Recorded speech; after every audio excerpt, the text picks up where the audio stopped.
આગળ આપણે common base અને કોમન એમિટર કનેક્શન ભણી ગયા. હવે ભણશી કોમન કલેક્ટર. સર તો કે કોમન કલેક્ટર કોને કહેવાય? તો કે જેમાં ઇનપુટ શેના વચ્ચે આપવાનું હોય? બેઝ અને કલેક્ટર વચ્ચે, અને આઉટપુટ શેના ઉપરથી લેવાનું હોય? એમિટર અને કલેક્ટર ઉપરથી. તો કલેક્ટર બેમાં કોમન હોય તો એને કોમન કલેક્ટર કનેક્શન કહેવાય. આપણે બે માટે એનપીએન અને પીએનપી માટે કોમન કલેક્ટર કનેક્શન પહેલાં દોરી લઈએ. તો આ છે ટ્રાન્ઝિસ્ટર. કલેક્ટરને કોમન રાખવાનો છે, મતલબ એમીટર આલી સાઈડ આપવાનું અને આ કલેક્ટર કોમન થઈ ગયું. બરાબર, કલેક્ટર કોમન અને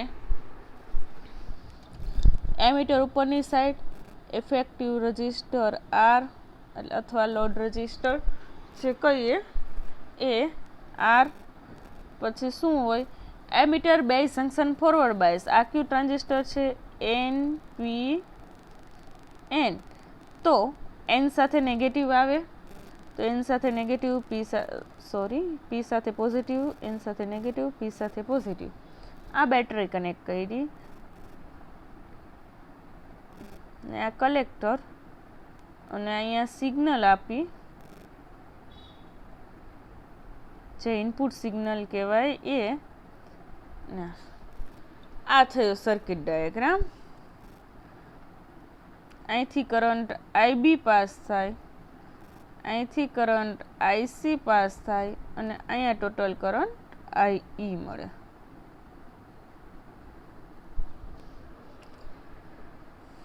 અને આ બેટરી છે, આ ઇનપુટ સિગ્નલ છે. આ થઈ એનપીએન ટ્રાન્ઝિસ્ટર માટે. સેમ એઝ આપણે પીએનપી ટ્રાન્ઝિસ્ટર માટે છે.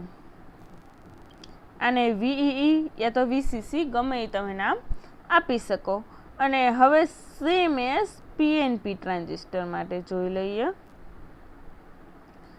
પીએનપી એટલે આમ આવશે, આ એમીટર છે, આ પી એન છેડો અને આ પી છેડો. અહીંયા આવશે સેમ એઝ લોડ રજિસ્ટર યા તો ઇફેક્ટિવ લોડ જે કે રજિસ્ટર. અહીંયા બેટરીની ડાયરેક્શન શું આવશે? પી સાથે પોઝિટિવ અને એન સાથે નેગેટિવ, એટલે positive negative positive negative.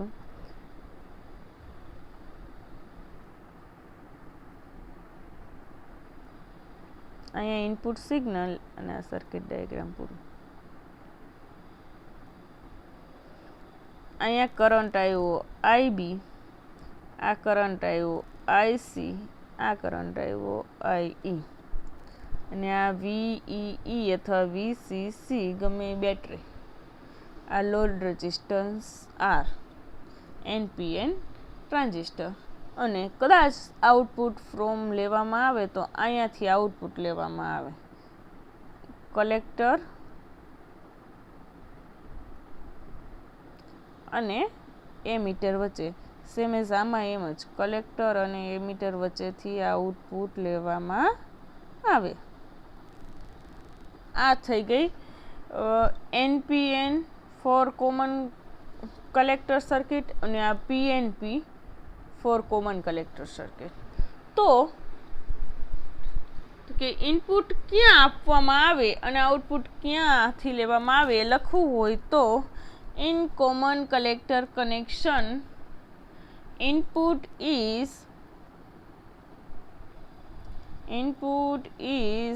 applied. ક્યાં આપવામાં આવે છે? બેઝ અને કલેક્ટર વચ્ચે. Applied between base and collector.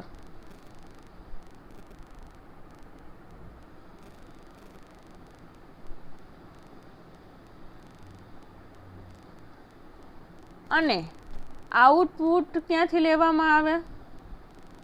Output is taken ક્યાંથી? બિટવીન એમીટર અને કલેક્ટર. શેના ઉપરથી? એમીટર અને કલેક્ટર ઉપરથી. ઇનપુટ સિગ્નલ અહીંયા આપ્યું, બેઝ અને એમીટર વચ્ચે. આઉટપુટ ક્યાંથી લીધું? એમીટર અને કલેક્ટર. બેયમાં કલેક્ટર કોમન હોવાથી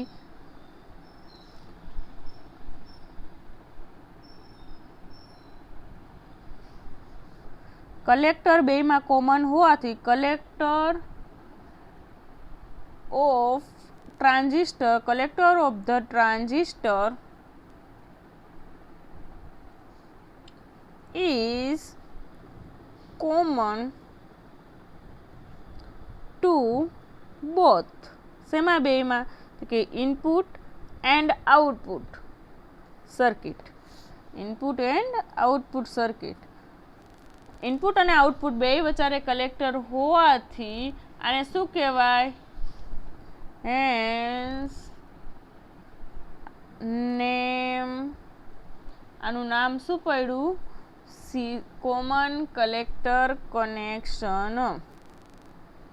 શું કામ કોમન કલેક્ટર કનેક્શન કહેવાય એ આપને ખબર પડી ગઈ ને. આ બે ફિગરમાં એનપીએન અને પીએનપી માટેના કોમન કલેક્શનની સર્કિટ દોરી. હવે જેમ આપણે આગળ ફાઇન્ડ કર્યો એમ પહેલા શું ફાઇન્ડ કરશી? Current amplification factor. બરોબર?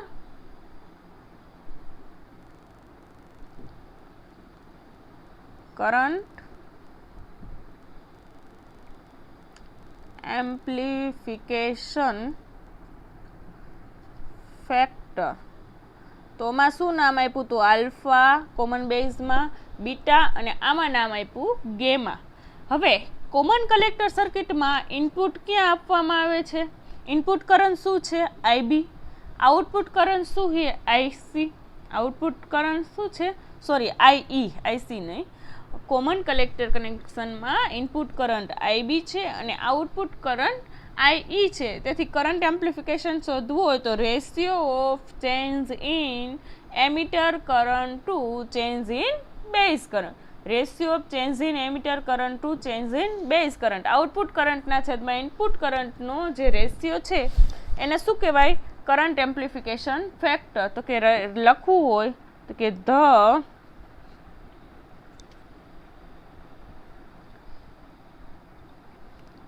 ratio of change in, પહેલો કયો છે? Output current emitter current. તો કે ચેન્જ ઇન એમિટર કરંટને શું કહેશું? Delta I to the change in base current delta IB is known as current amplification factor.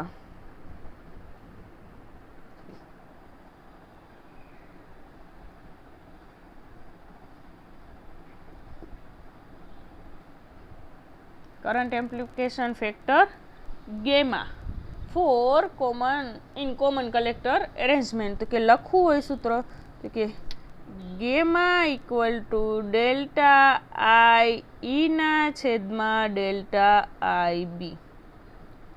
Output કરંટના છેદમાં ઇનપુટ કરંટ.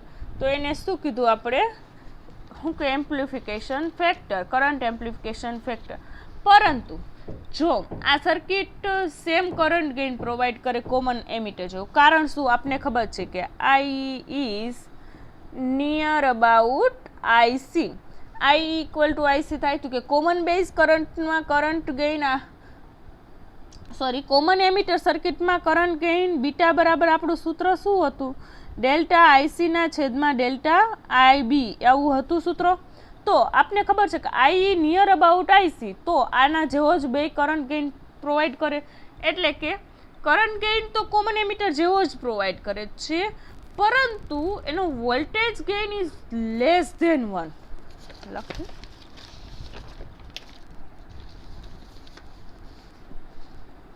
તો કે લખવું હોય તો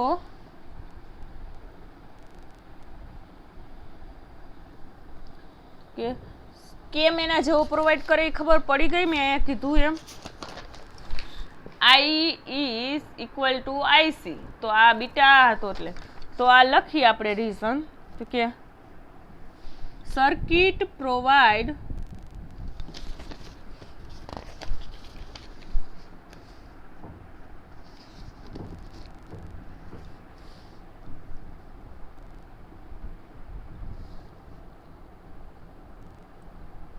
circuit provide current gain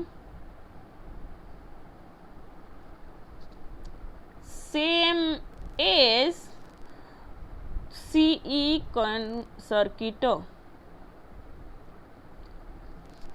current gain C circuit જેવો જ પ્રોવાઈડ કરે. શું કામ? Delta I is near about delta IC માટે. બરાબર.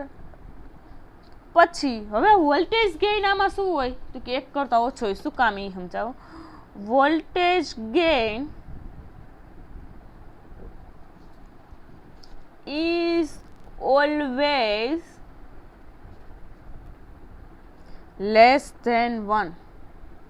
આપણે વોલ્ટેજ ગેઇન એ સારું હોવો જોઈએ તો જ એમ્પ્લિફિકેશન થાય ને, પણ આમાં એ ડિસએડવાન્ટેજ છે કે voltage gain is less than 1. શું વોલ્ટેજ ગેઇન કેમ ફાઇન્ડ કરે તો કે વોલ્ટેજ ગેઇન એવી બરાબર કરંટ ગેઇન એટલે કે ratio of current gain into effective લોડના છેદમાં ઇનપુટ, એટલે કે આવું આવે ડેલ્ટા આઈના છેદમાં delta I B into effective load એટલે આઉટપુટ લોડના છેદમાં input resistance.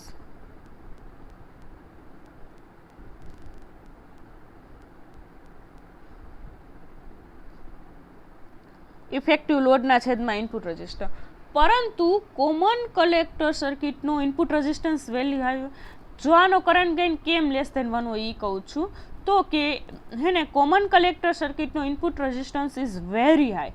Input resistance high હોવાથી છેદ મોટો થઈ જાય. છેદ મોટો થાય ઇનપુટ રેઝિસ્ટન્સ એટલે નિયર અબાઉટ 750 કિલો ઓહમની આસપાસ હોય, નિયર અબાઉટ. બરાબર. તો આ હાઈ હોય, છેદ હાઈ હોય એટલે આમ નાનો થઈ જાય તો કે એ બી કેવો થાય? લેસ ધેન 1 થાય. તો કે એ બી ઇઝ લેસ ધેન 1. એ બી એક કરતાં નાનો હોય. એ બી એક કરતાં નાનું હોવાથી શું આપણે એમ્પ્લિફિકેશન પ્રોપર મળે નહીં, એટલે આ એનો ડિસએડવાન્ટેજ છે. હવે આપણે relation between gamma and alpha એટલે કોમન બેઝ અને કોમન કલેક્ટર વચ્ચેનું રિલેશન તારવી.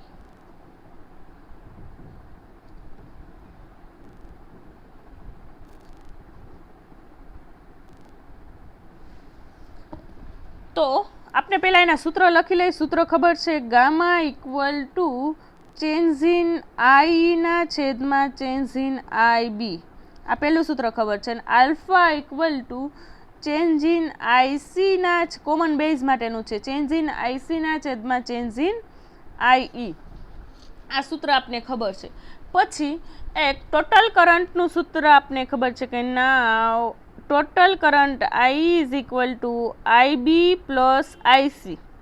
પરંતુ હું એસી વેલ્યુ માટે લઉં તો અહીંયા શું કરવું પડે? આને ડેલ્ટા આગળ એપ્લાય કરવો તો ચેન્જ ઇન માટે લેવું પડે કે change in I equal to change in I B plus change in IC.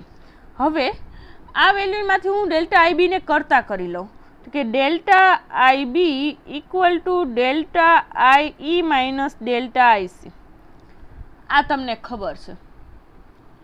હવે આ ડેલ્ટા આઈબી ની વેલ્યુ છે ને આ ગેમામાં પુટ કરી દો. આ પહેલું ઇક્વેશન છે ને ગેમાનું, એમાં ડેલ્ટા આઈબી ની વેલ્યુ પુટ કરી દો તો શું આવે? તો સબસ્ટિટ્યુટ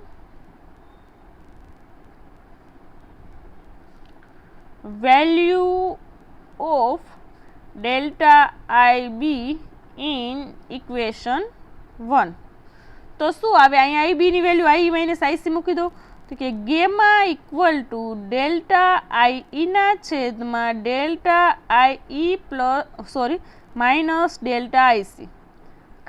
ખાલી આ વેલ્યુ પુટ કરી. અહીંયા એ વેલ્યુ પુટ કર્યા પછી શું કરશે આપણે? આ બધા છે ને એને આઈ વડે ડિવાઈડ કરી દે. ન્યુમેરેટર અને ડિનોમિનેટર બેને આઈ વડે ડિવાઈડ કરતા તો કે ડિવાઇડિંગ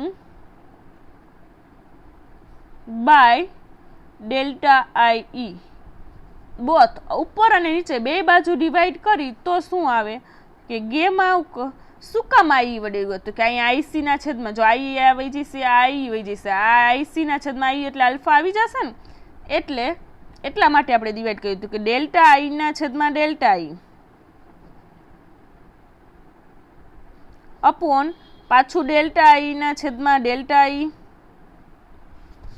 માઇનસ ડેલ્ટા આઈસી ના છેદમાં ડેલ્ટા આઈ આવી ગયું આલ્ફા. ડેલ્ટા આઈસી ના છેદમાં ડેલ્ટા આઈ બરાબર આલ્ફા. તો કે હવે વેલ્યુ પુટ કરી દો. તો કે આઈ બાય આઈ ઉડી ગયું, આઈ બાય આઈ ઉડે એટલે કે 1/1 માઇનસ આલ્ફા. આલ્ફા અને ગેમાનું રિલેશનનું સૂત્ર અહીંયા આપણે આલ્ફા બરાબર આઈસી બાય આઈ આપને ખબર જ છે. કાઉન્સમાં રીઝન લખ્યો આલ્ફા બરાબર ડેલ્ટા આઈસી ના છેદમાં ડેલ્ટા આઈ એટલે આલ્ફા મૂકી દીધો. આ ખબર પડી, રિલેશન આવી ગયું આલ્ફા અને ગેમા વચ્ચેનું. હવે કલેક્ટર કરંટ ફાઇન્ડ કરી દઈ. તો કે એક્સપ્રેશન ફોર કલેક્ટર કરંટ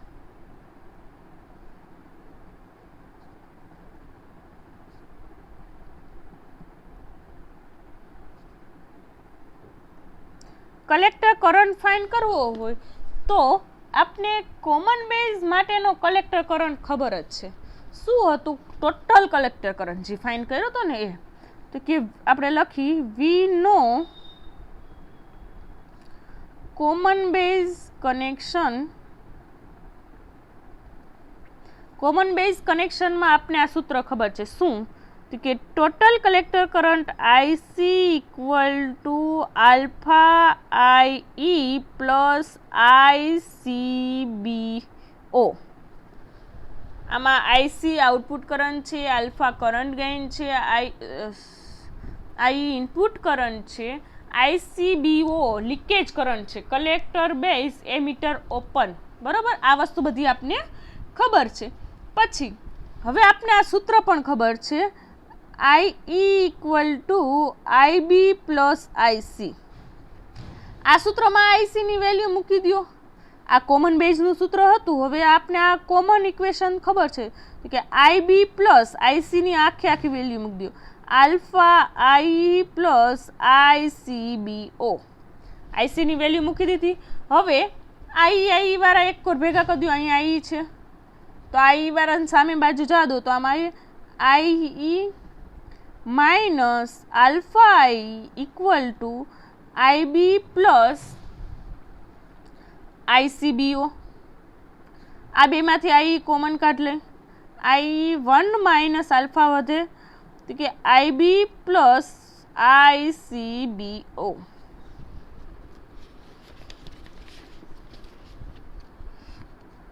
હવે આ 1 માઇનસ આલ્ફા છે, આઈ ને કરતા કરવો પડે ને. ટોટલ આઉટપુટ કરંટ આમાં શું છે? આઈ છે ને, આઈસી નથી. જો આમાં આઉટપુટ કરંટ શું છે? આઈ છે. કોમન કલેક્ટર માટેનો આઉટપુટ કરંટ આઈ છે. તો આ આઈ ને કરતા કરવો હોય તો આપણે શું કરવાનું? આને આ છેદમાં જવા દેવાનું કે I equal two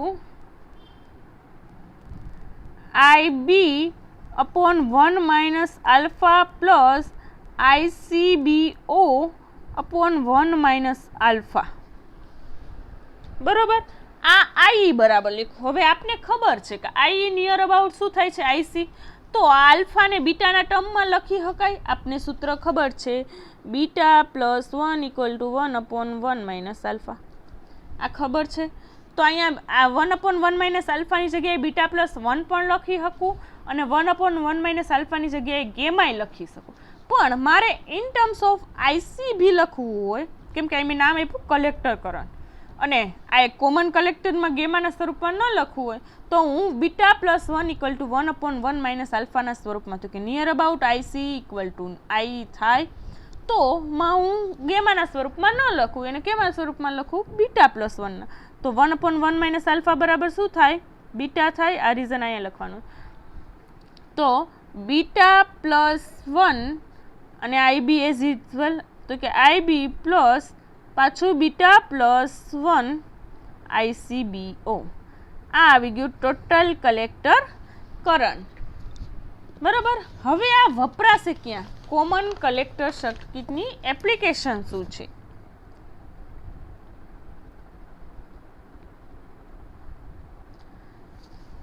common collector સર્કિટનું છે ને જોવું હોય ને તો શું હોય? પહેલા તો કે input resistance is very high.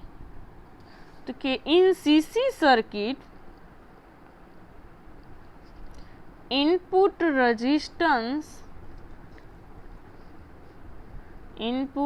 resistance near about કેટલો હોય ખબર 750 kilo ohm. Input resistance is very high. Yes, very high. Input resistance કેવો હોય? હાઈ હોય. આઉટપુટ રેઝિસ્ટન્સ છે ને વેરી લો. તો કે very low output resistance. Very low મતલબ near about 25 ohm. Input resistance high હોય, આઉટપુટ રેઝિસ્ટન્સ વેરી હોય, લો હોય. તેથી આનો ઉપયોગ આના ઇનપુટ રેઝિસ્ટન્સ હાઈ હોવાનો, આઉટપુટ રેઝિસ્ટન્સ લો હોવાથી વોલ્ટેજ ગેઇન કેવું હોય? Less than 1. એ આપણે આગળ કીધું. તો due to this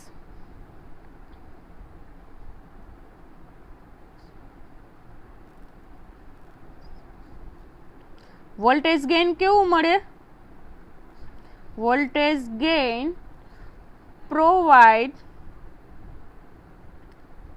provided by this circuit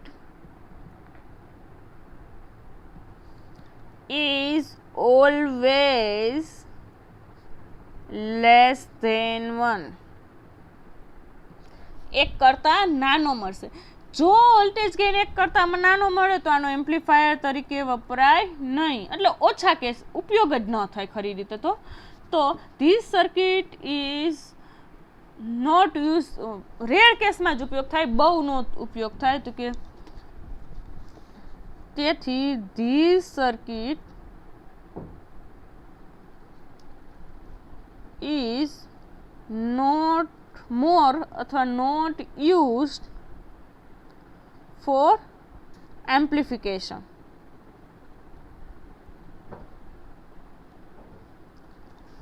ઓછો યુઝ થાય એમ કહી શકાય. નોટ પ્રોપર નોટ યુઝ પણ લેસ યુઝ અથવા રેર યુઝ ફોર એમ્પ્લિફિકેશન. શું કામ? આપને ખબર જ છે કે વોલ્ટેજ ગેઇન એક કરતાં નાનો હોય તો એમ્પ્લિફિકેશન થાય જ નહીં ને. એમ્પ્લિફિકેશનનો મતલબ જ નથી. એટલે આ સર્કિટ વપરાય ક્યાં? તો કે ઇમ્પિડન્સ મેચિંગ માટે. ઇમ્પિડન્સ મેચિંગ મતલબ શું? તો કે બફર તરીકે, કે આગળની સર્કિટનો ડેટા છે એ તમારે ઇનપુટ રેઝિસ્ટન્સ હાઈ હોય તો જ એઝ યુઝ્યુઅલ ડેટા બીજી સર્કિટને પ્રોવાઈડ કરવો હોય તો આ સર્કિટનો ઉપયોગ થાય. ઇનપુટ રેઝિસ્ટન્સ હાઈ અને આઉટપુટ રેઝિસ્ટર લો હોવાથી input resistance high and output resistance low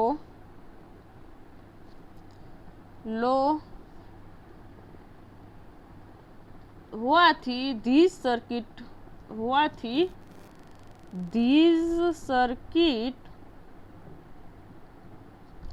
is used for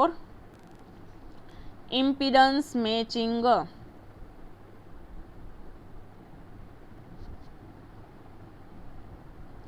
impedance matching એટલે કે બફર સિગ્નલને સીધું ટ્રાન્સફર કરવું. એટલે કે હાઈ ઇમ્પિડન્સ સોર્સમાંથી લો ઇમ્પિડન્સ બાજુ સિગ્નલને ટ્રાન્સફર કરવું, એને કહેવાય ઇમ્પિડન્સ મેચિંગ અથવા બફર. આના માટે ઉપયોગ થાય છે આનો. એનો એમ્પ્લીફાયર તરીકે ઉપયોગ થતો નથી, ઓછો થાય છે, થતો જ નથી. કેમ કે એનો શું કહે વોલ્ટેજ ગેઇન લેસ ધેન 1 હોય છે. પરંતુ આનો ઇનપુટ રેઝિસ્ટન્સ હાઈ અને આઉટપુટ રેઝિસ્ટન્સ લો હોવાથી ઇમ્પિડન્સ મેચિંગ અથવા બફર લખો તો હાલો, બફર તરીકે તેનો ઉપયોગ થાય છે. આ હતું કોમન કલેક્ટર કનેક્શન.